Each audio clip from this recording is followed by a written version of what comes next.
Hello students, welcome to Unacademy. Dear students, हमारा next आज का जो सेशन है नोट सेट एग्जाम की, हम यहाँ पे बात कर रहे हैं। जैसा कि हमने बात की थी कि हम पर्टिकुलर जो टॉपिक आपको मंडे को एंड वेनेसडे को एंड जो फ्राइडे को पढ़ाएंगे, उसके बेस्ड पर हम सैटरडे को जो हम क्विज आपके लिए लेके आएंगे वो उन्हीं टॉपिक पर रहेगी। तो पर्टिकुलर हमने जो टॉपिक कवर किए हैं, एंजाइटी, फोबिया एंड गैड, यानी कि जनरलाइज्ड एंजाइटी डिसऑर्डर की डिस्कशन किया था, जो पर्टिकुलर हमने लास्ट वीक के अंदर डिस्कशन किए हैं।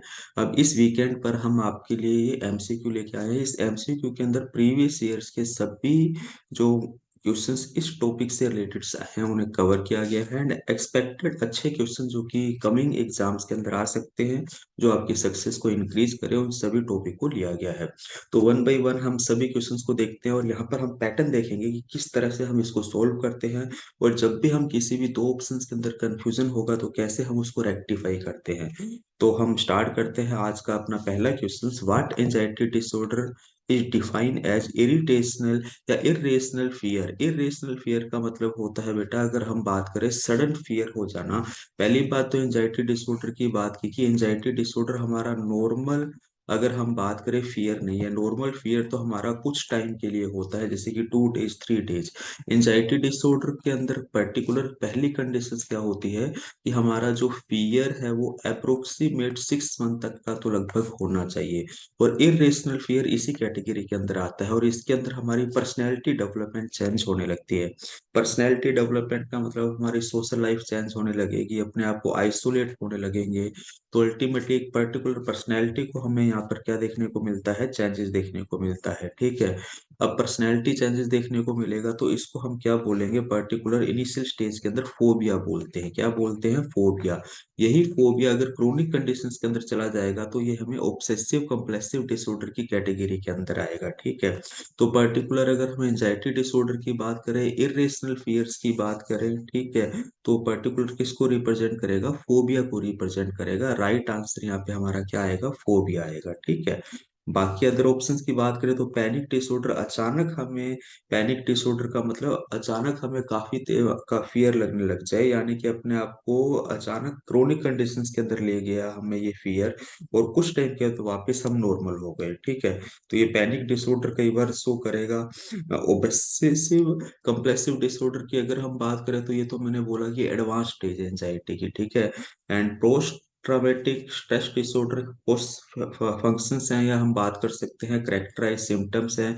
जनरलाइज एंजाइटी डिसऑर्डर की अगर हम बात करें तो बेटा, इसके अंदर कंटिन्यू हमें नॉर्मल एंजाइटी रहती है ए लॉन्ग ड्यूरेशन टाइम तक, 2 ईयर 3 ईयर 4 ईयर, तो उस कैटेगरी के अंदर हम इसको लेके आते हैं। नेक्स्ट हम बात करते हैं, what anxiety disorder consists of two parts: repetitive thought, urge, emotions, and a repetitive act that may be appeal purposeful। देखो, कोई भी चीज है उसको 2 बार करना, जैसे या 3 बार करना। पर्टिकुलर कहीं पे हमारा हार्ट टच हो जाए तो 3 बार वहां पे अपने को टच करना, हमारा माइंड इस तरह का कुछ गोल सेट कर लेता है। तो ये हमारे पास में हम यहाँ पर बात कर सकते हैं जो पर्सनैलिटी डिसऑर्डर हो गया है। सिंपल सा बात है, अगर कोई रिपीटेटिव हम काम कर रहे हैं, हमेशा याद रखना है एक वर्ड अगर आ जाए रिपीटेटिव तो अपने को सीधा कह देना कि सर ये ओसीडी है। क्या है बेटा? ओसीडी है। ऑब्सेसिव कंपल्सिव डिसऑर्डर के सिम्टम्स होते हैं, हमेशा याद रखेंगे। क्लियर कंसेप्ट इस पे याद कर रखना है। जब भी कोई रिपीटेटिव थ्रॉट, एक ही थ्रॉट बार बार आने लगेगा, या इमोशंस, या पर्टिकुलर कोई टच, या कोई काम कर रहे हैं, या किसी का नाम ले रहे हैं, 2 बार उसको बोलेंगे, या अपना नाम ही 2 बार बोलेंगे, तो इस तरह का जो अपने को डिसऑर्डर देखने को मिलेगा, या ये सिम्टम्स देखने को मिलेंगे, पर्सनैलिटी डिसऑर्डर के देखने को मिलते हैं, जो कि ओसीडी कैटेगरी के अंडर में आते हैं। ठीक है। नेक्स्ट हम बात करते हैं, what anxiety disorder is developed in response to an unexpected emotional or physical trauma that could not be controlled, जिसे कंट्रोल नहीं किया जा सकता। नाम ही इंडिकेट कर रहा है अनकंट्रोल्ड पैनिक डिसऑर्डर, जो थोड़ी देर के लिए होगा। ये भी याद रखिए कि ये शॉर्ट देर के लिए होगा लेकिन बार बार होता रहता है, तो ये पैनिक डिसऑर्डर है। ये तो हमने कहा था लॉन्गर ड्यूरेशन है हमारे पास में एंजाइटी की, कम से कम अगर हम बात करें यहाँ पर 6 मंथ मिनिमम, हमारे पास में 6 मंथ तक अगर कोई व्यक्ति स्ट्रेस कंडीशन के अंदर है तो एंजाइटी की कंडीशन के अंदर चला जाएगा। और ये रिपीटेटिव हमने बात कर ली है, पोस्ट हमारे पास में सिम्टम्स हैं। तो अल्टीमेटली यहाँ पर अगर हम बात करें अनएक्सपेक्टेड यानी कि का अचानक हमें कोई भी अनकंट्रोल कंडीशंस देखने को मिले, अपने आप को नुकसान पहुंचाना या या हम क्राइम कर रहा है पर्सन या साउटिंग कर रहा है या एग्रेसिवनेस है, तो पैनिक डिसऑर्डर को रिप्रेजेंट करता है। तो ऑप्शन ए यहाँ पर बिल्कुल राइट आंसर है। नेक्स्ट बच्चों हम बात करते हैं, what anxiety disorder must the patient display at least 6 of the 18th symptoms to be diagnosed with the main symptom being excessive worry or severe stress।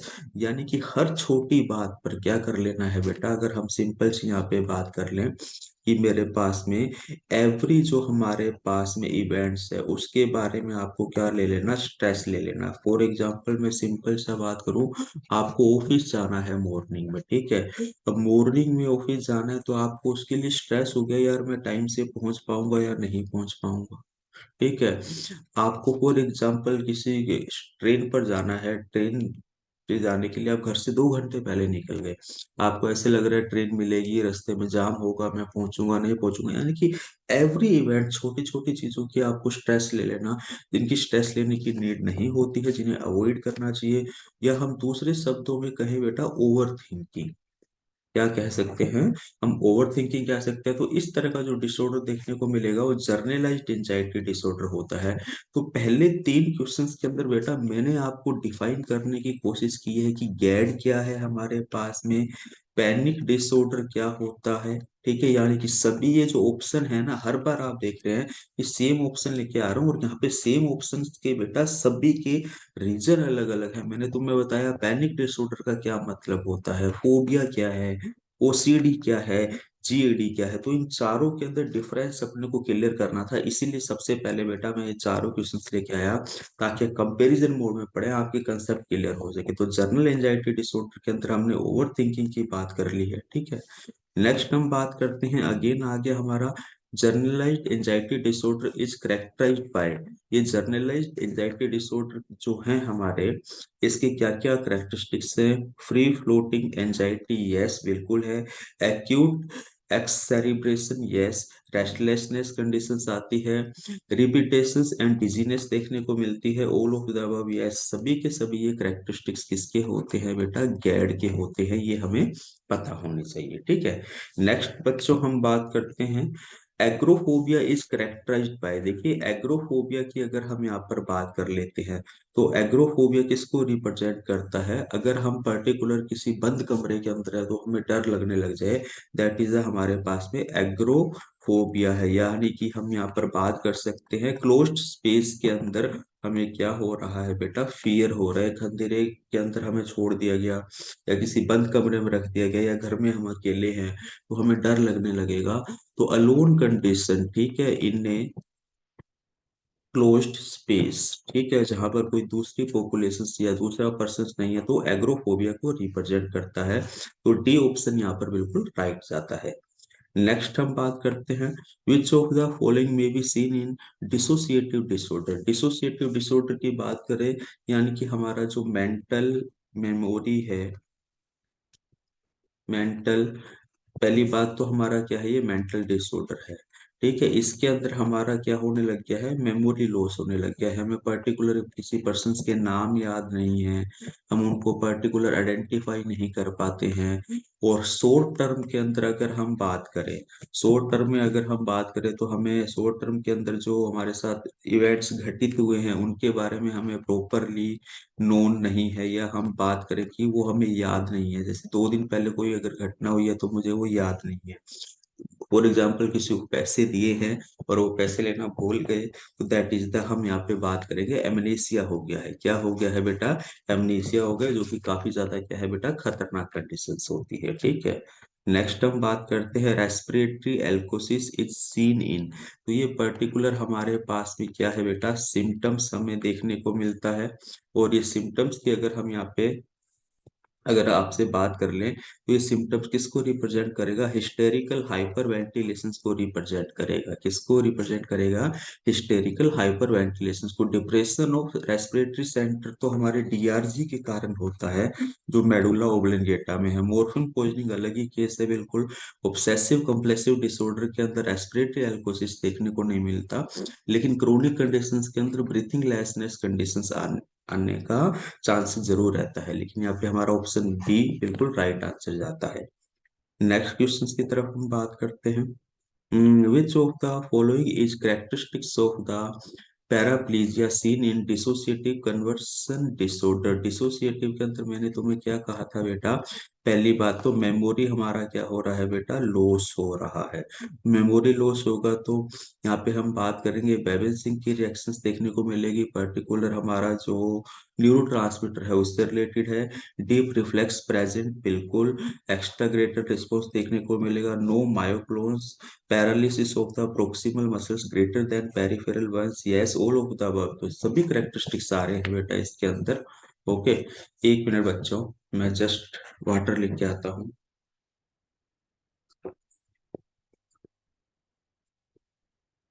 Thank you.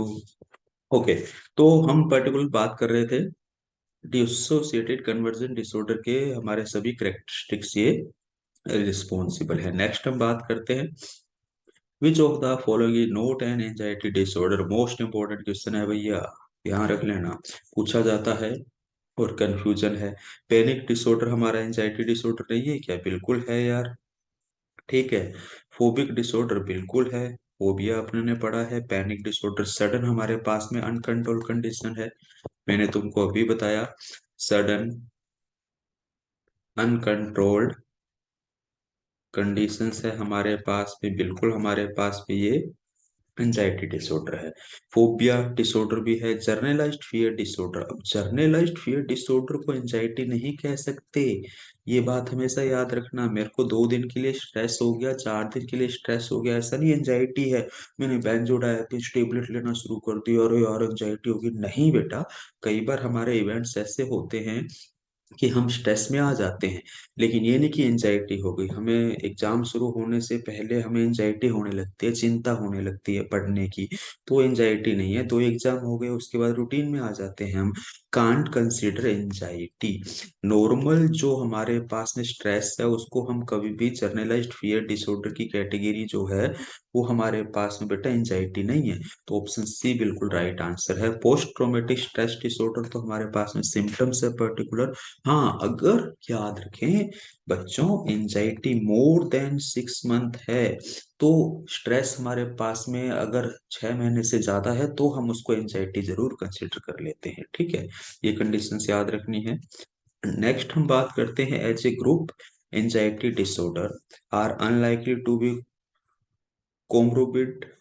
Okay, ऐसा तो नहीं हो सकता है। Are one of the least costly psychiatric disorder to the society, least costly भी नहीं है, most common है यार। 20th सेंचुरी का बोल रहे हैं। कोज लेटर इंटरपर्सनल प्रॉब्लम नहीं बेटा, हाई लेवल पर होती है। सोशल लाइफ उसकी पूरी लार्ज लेवल पर हम कह देते हैं बेटा अफेक्टेड होती है। Are the most common type of psychiatric diagnosis, yes most common है हमारे पास में। जो हमारी यूथ पॉपुलेशन है आज की तारीख के अंदर, उसको हमें एंजाइटी देखने को मिल रही है और ये मोस्ट कॉमन है। इवन हम कह रहे हैं कि 20th सेंचुरी का जो मोस्ट कॉमन डिसऑर्डर है वो एंजाइटी ही हमें देखने को यहाँ पे मिल रहा है। नेक्स्ट हम बात करते हैं which of the statement is true? Okay, those with anxiety disorder have no greater risk for medical illness than those without anxiety disorder. बेटा, जिनको एंजाइटी डिसऑर्डर है नो ग्रेटर रिस्क, कैसे ग्रेटर रिस्क नहीं है? वो तो मेंटल इलनेस की तरफ बढ़ ही रहे हैं। हो सकता है उनके अंदर हमें जर्नलाइज एंजाइटी डिसऑर्डर देखने को मिले, पैनिक हमें अटैक देखने को मिले, इनको तो हमेशा ग्रेटर रिस्क की तरफ तो है। तो ये स्टेटमेंट तो हमारा क्या हो गया? गलत हो गया, मेडिसिन चाहिए ही। Those with anxiety disorder are most likely to be improved than those without anxiety disorder नहीं बेटा। वर्क अगर है, ठीक है, तो एंजाइटी है ही, वर्क के प्रेशर के कारण, टारगेट के कारण। और वर्क अगर नहीं है तो भी तो बेटा एंजाइटी है। तो एंजाइटी तो हमारे पास में मेन रीजन बेटा जरूरी नहीं है एम्प्लॉयड पर्सन के साथ में है, फाइनेंशियल प्रॉब्लम होगी अगर आपके पास में वर्क नहीं होगा तो भी आपको एंजाइटी देखने को मिलेगी, तो ये ऑप्शन भी गलत जा रहा है। All of the anxiety disorder are associated with decrements decrements in quality of life। बेटा हम सिंपल शब्दों में बात करें associated with decrements in quality of life, तो ये ऑप्शन भी हमारा यहाँ पर क्या जाता है, बिल्कुल सही जाता है। हमारी क्वालिटी ऑफ लाइफ बिल्कुल सोसाइटी के अगेंस्ट में हमारी लाइफ की बात कर लें, पर्सनल लाइफ की अगर हम बात कर लें, हम अपने आप को आइसोलेट रखेंगे, फाइनेंशियली हम अगर प्रॉब्लम के अंदर हैं तो हम किसी से डिस्कशन नहीं करेंगे, ठीक है, हमारा एग्रेसिवनेस बढ़ जाएगा, यानी कि हम हमेशा हाइपर मोड के अंदर रहेंगे, शाउटिंग होने लगेगी। तो अल्टीमेटली ये स्टेटमेंट हमारा यहाँ पर बिल्कुल सही जाता है, हमारी क्वालिटी ऑफ लाइफ बिल्कुल बड़े लेवल पर अफेक्ट होती है। फिर हम बात करते हैं none of the anxiety disorders are associated with decrements interpersonal disorder. बेटा ऐसा तो बिल्कुल नहीं है, इंटरपर्सनल सोशल लाइफ तो अफेक्ट होती है, तो ये ऑप्शन भी गलत हो गया। तो सी ऑप्शन यहाँ पे हमारे पास में बिल्कुल राइट आंसर जाता है। ओके, नेक्स्ट हम बात करते हैं the difference between the anxiety and fear. देखो एंजाइटी यार कोई चीज है ही नहीं, सिंपल सी बात। ये हमारे पास में क्या है बेटा, हाइपोथेटिकल कंडीशन है। एक सिंपल सा कंसर्न याद रखो बच्चों, यहाँ पे सिंपल सा कंसर्न याद रखना है, हाइपोथेटिकल, किसी के कार कोई चीज है ही नहीं, हम एज्यूम कर रहे हैं और उससे डर रहे हैं। जबकि फियर तो हमारे पास में एक्चुअल, अचानक मेरे सामने लोयन आ गया यार, तो मुझे डर लगने लग गया। अब मुझे सुबह रेलवे स्टेशन जाना है, मैं सोच रहा हूँ यार रास्ते में कुत्ता पीछे पड़ गया, मुझे काट जाएगा, मुझे डर लग रहा है, मुझे इस रास्ते से नहीं जाना, मुझे उस रास्ते से जाना है। अरे यार जो चीज है ही नहीं, हुई नहीं है अभी, उसके लिए तुम सोच सोच के डर लग रहा है तुम्हें, तो दैट इज द एंजाइटी। ये एंजाइटी है हमारे पास। फियर के लिए, फियर तो हमारे पास एक्चुअल कंडीशन है यार, आ गया डर लगने लग गया। तो ये कंसर्न अपने को यहाँ पे याद रखना है। तो हम यहाँ पे बात करते हैं anxiety is a response to immediate dangers. Anxiety immediate dangers तो नहीं है, इमीडिएट डेंजर्स तो हमारा क्या हो जाएगा, फियर हो जाएगा, तो ये ऑप्शन तो वैसे ही गलत हो गया। Anxiety is immediate and fear is anticipated. नहीं बेटा, एंजाइटी इमीडिएट नहीं होती, anxiety is apprehension over an anticipated problem where fear is defined as response to immediate danger। जो मैंने बात की आपसे, यानी कि हाइपोथेटिकल है हमारे पास में, हम यहाँ पे कह सकते हैं, ठीक है। एंड जो फियर है वो इमीडिएट डेंजर्स के कारण होता है। Anxiety is always adaptive whereas fear is not. नहीं, ऐसा नहीं है, एंजाइटी भी हमारे पास में, एंजाइटी के साथ साथ फियर भी हमारे पास एडेप्टिव कंडीशंस में होता है। तो ऑप्शन सी यहाँ पर बिल्कुल राइट आंसर जाता है, ठीक है। नेक्स्ट हम बात करते हैं एंजाइटी ऑफन इन्वॉल्व एरोसोल किस टाइप का है एंड फियर इन्वॉल्व किस टाइप का है। तो हम यहाँ पे बात करते हैं एंजाइटी हमारे पास में मॉडरेट टाइप एरोसोल है, एंड फियर की अगर हम यहाँ पर बात कर ले तो वो हमारे पास में हाई एरोसोल है, यानी कि हाई लेवल पर हमें क्या देखने को मिलेगा, डर लगने लगेगा। नेक्स्ट हम बात करते हैं द टर्म एबनॉर्मल साइकोलॉजी। देखिए क्या लिखा है, abnormal psychology refer to which of the following. तो हम यहाँ पे बात करते हैं the psychological study of people who are fundamentally odd. नहीं, ऐसा तो नहीं हो सकता है, ठीक है। Psychological research carried out using high unconventional methods, ये भी ऑप्शन गलत है। Psychology related to atypical pattern of thought feelings and the behaviour. Yes, atypical, जो कि सिंपल शब्दों के अंदर कहे कि नॉर्मल बिहेवियर जो हमारा है, नॉर्मल जो थिंकिंग है उसको रिप्रेजेंट नहीं करता है, ठीक है। ए टिपिकल का मतलब ये है मूड स्विंग्स हो रहे हैं, ठीक है। ऑप्शन थर्ड यहाँ पर हमारा क्या है, बिल्कुल राइट आंसर जाता है। The more obscure, fourth option को भी देखते हैं, हो सकता है भैया, क्यों नहीं हो सकता। The more obscure areas of psychology that relate to topic such as what sleep think about. नहीं बेटा, ये ऑप्शन नहीं है, ये नंबर ऑफ पैरामीटर्स यहाँ पे आते हैं। नेक्स्ट हम बात करते हैं what is not a positive symptom of schizophrenia. Positive symptoms कौन सा नहीं है इसका, तो डिल्यूशंस की बात करें, ये तो है बेटा हमारे पास में, तो ये तो ऑप्शन हो नहीं सकता, ठीक है। एव्यूलेशंस, यस, ये हमारा राइट आंसर है, ये इसका नॉट ए सिम्टम, ये साइजोफ्रेनिया का हमारे पास में सिम्टम्स नहीं है, तो सेकंड ऑप्शन बिल्कुल राइट जाएगा। फिर हम बात करते हैं डिसऑर्गेनाइज थिंकिंग एंड स्पीच। ये साइजोफ्रेनिया का मोस्ट कॉमन, अगर हम बात करें तो ये तो हमारे पास में मोस्ट कॉमन फीचर्स है। ठीक है, थिंकिंग, हम सोचने लगते हैं, एज्यूम करने लगते हैं, इमेजिनेशन पे रहने लगते हैं, हेलुजिनेशन यानी कि वही भ्रम की स्थिति, ये भी हमारा करेक्टरिस्टिक्स है। तो सेकंड ऑप्शन हमारा यहाँ पे राइट आंसर है।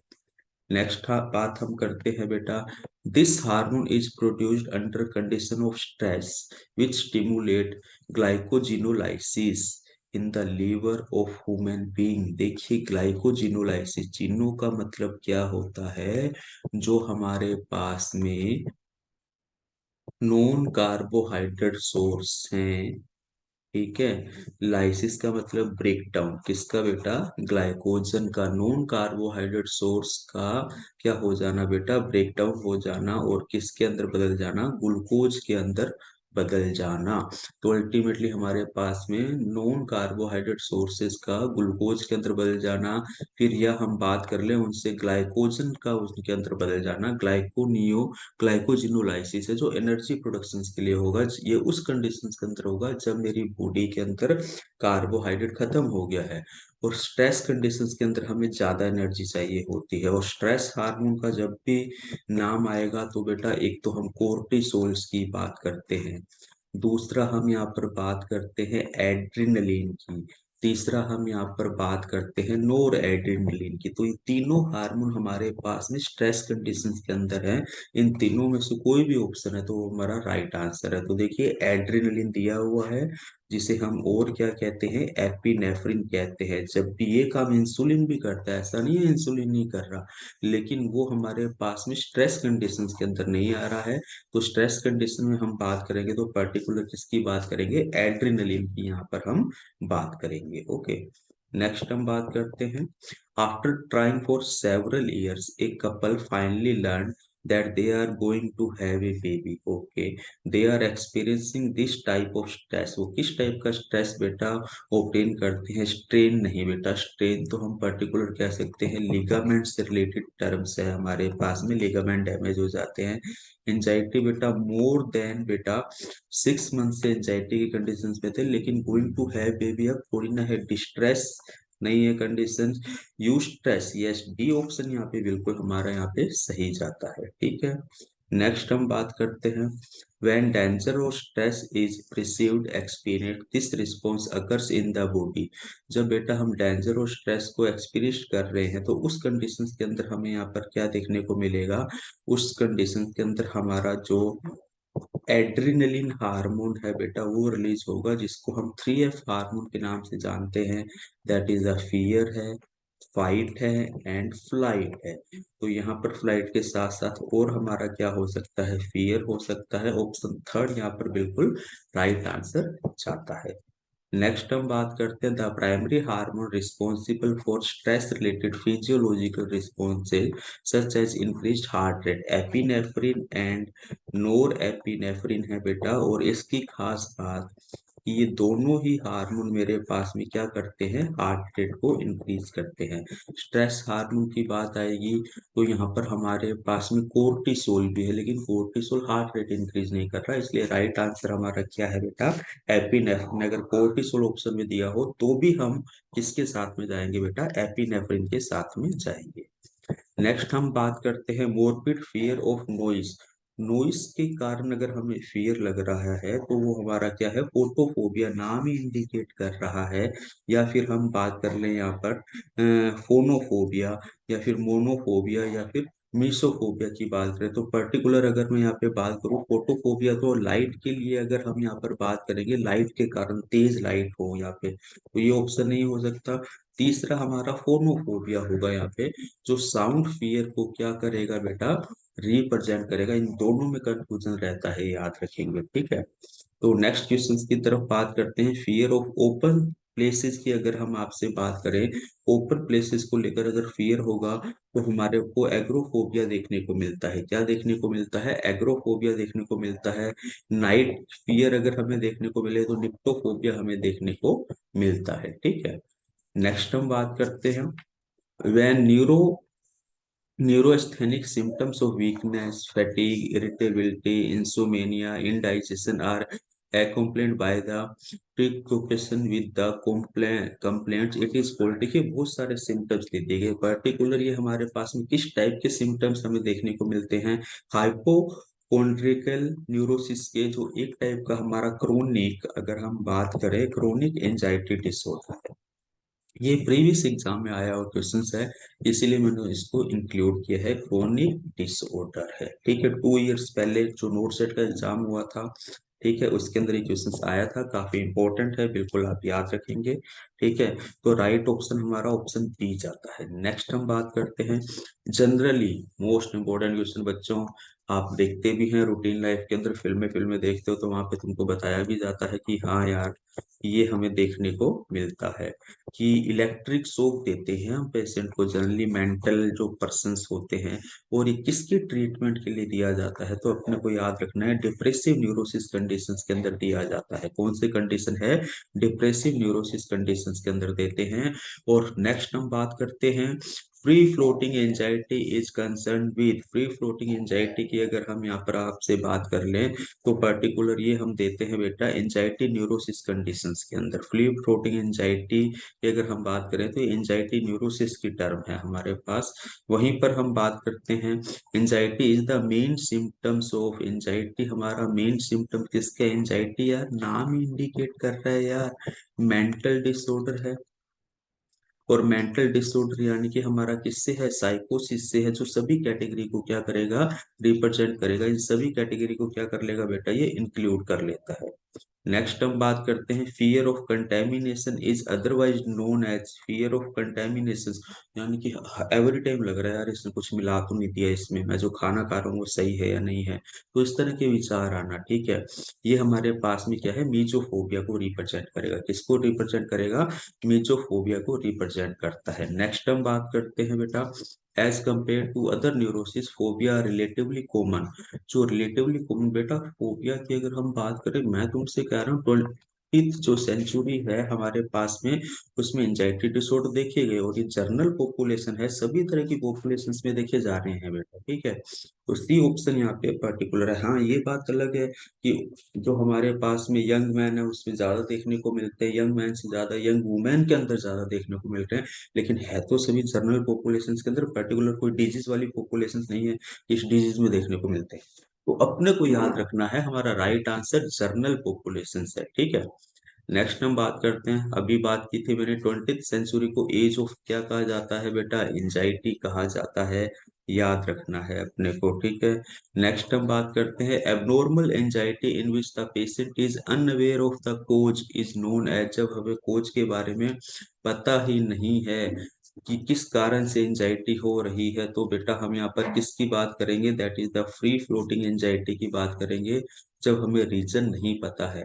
नेक्स्ट हम बात करते हैं a fear medicated avoidance out of proportion of dangers posted by particular object और सिचुएशन, पर्टिकुलर किसी स्पेसिफिक चीज को लेकर हमें एंजाइटी हो गई है, ठीक है, जिसको हम अवॉइड नहीं कर पा रहे हैं, दैट इज द साइजोफ्रेनिया। क्या है बेटा, ये साइजोफ्रेनिया का मोस्ट कॉमन हमारे पास में क्या हमें देखने को मिलता है, करेक्टर्स देखने को मिलता है, याद रखना है। नेक्स्ट हम बात करते हैं phobias can be classified into two types, phobia हमारे पास में टू टाइप से कैटेगराइज कर सकते हैं, मोस्ट कॉमन है, मैंने तुम्हें नोट्स में भी बताया था, दैट इज द फर्स्ट होता है न्यूरोटिक फोबिया, एंड नेक्स्ट होता है ट्रॉमेटिक फोबिया, जो कि एडवांस स्टेज है फोबिया की, इसका डिस्कशन हम ऑलरेडी कर चुके हैं।